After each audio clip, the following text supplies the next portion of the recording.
This is Active Recall. I'm doing book notes on Made to Stick by Chip and Dan Heath.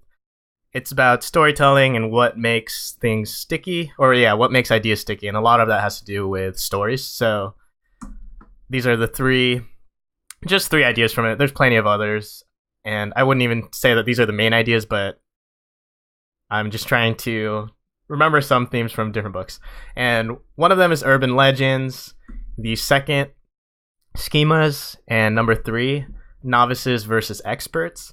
So the first one, urban legends, they talk about Halloween candy and why that story is so sticky and why urban legends are sticky. It's just these different stories make it having a story attached to it is easier to visualize than just general guidelines. It would be hard to convince people, just tell them like, oh yeah, don't eat too much candy.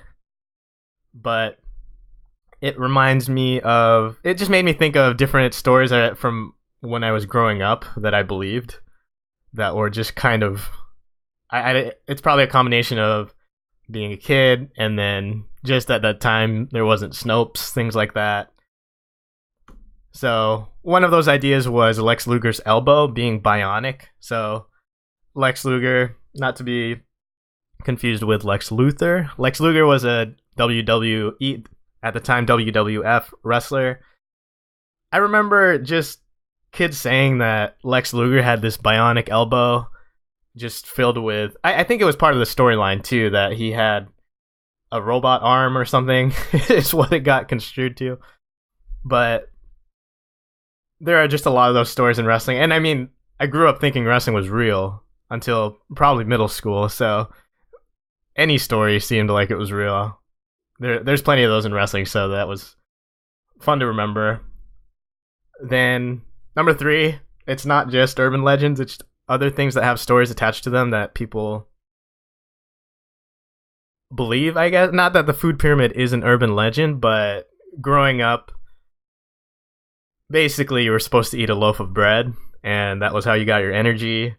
And now we have, I think it's like the food plate, something like that, which is better, portioned out better, at least next to the food pyramid. A lot of people would probably still disagree with those guidelines, but if you had to pick the food pyramid or the current portioned food pyramid plate, whatever it is, you'll go with the second one. Second idea from this was schemas. Just being able to understand something with the current mental models that you have. This reminded me of something from, I think it's an interview with Daniel Kahneman, who's the author of Thinking Fast and Slow. But he talks about his collaborator on many studies that they did many studies together, Amos Tversky. And Tversky he used to talk about the weakness of metaphor. So Kahneman says metaphors can be weak sometimes because they trade actual understanding for thinking you understand something.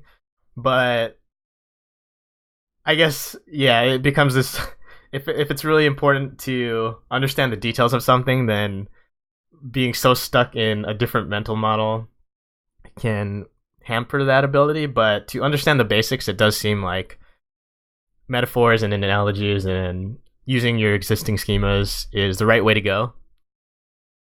And number 2, this reminds me of Sapiens and our changing analogies, where I think the example in Sapiens is something like when the steam engine was the top technology, then things were compared to steam engines.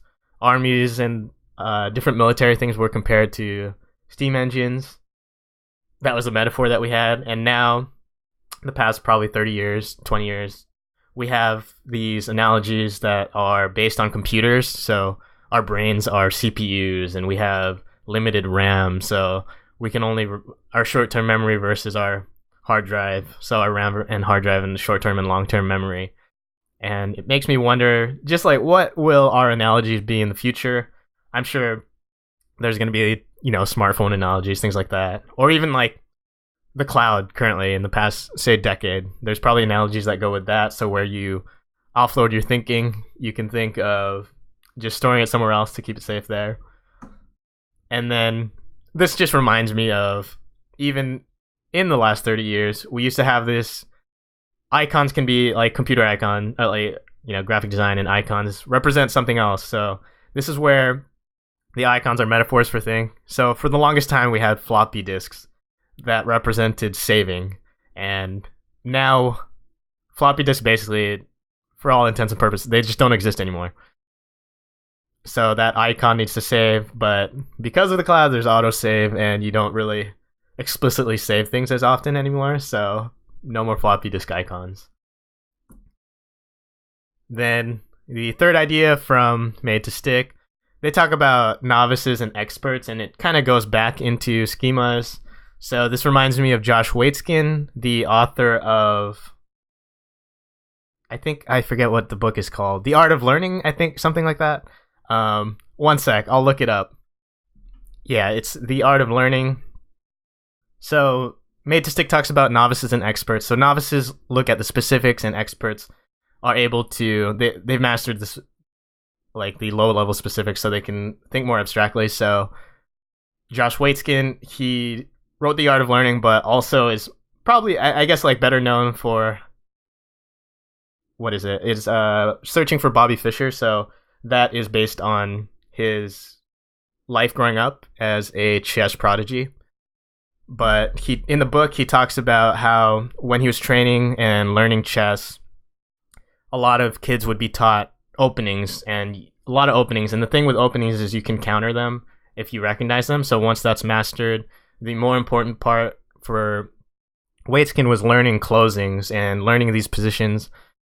And that is the difference between the novice and expert. So closing was more strategy. Once you have, it was a little more abstract. So once you have this set of pieces, how do you use them together to get to checkmate and win and close the game out? Versus openings, you're memorizing specific sequences. So it's this idea of sheet music. Openings are just sheet music. You're not reacting yet, and then closings are really thinking through the steps. Number 2, specific to abstract, is just, as I mentioned, novices think in the specifics, and then experts are able to abstract it and think higher level. This reminds me of programming. So when you're first learning programming, all you're learning is the commands, like the different, like not even like how to define a variable, like what is a variable.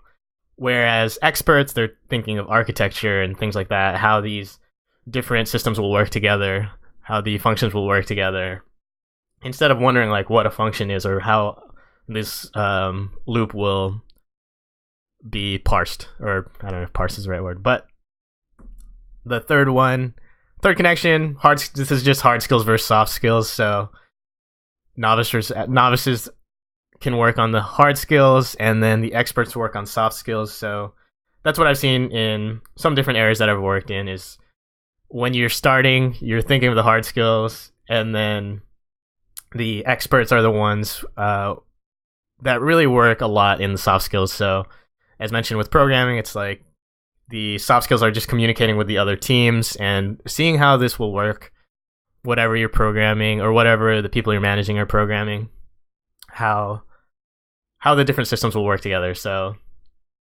which also has some hard skills aspects to it, but less so than actually like writing the lines of code. So novices think of hard skills, experts, soft skills, and it's important for the experts to refresh the hard skills once in a while. So those are the 3 connections or the 3 themes in Made to Stick that I covered in this video: urban legends, schemas, and novices versus experts. If you like this and want to see more videos like this, hit subscribe. Thanks for listening.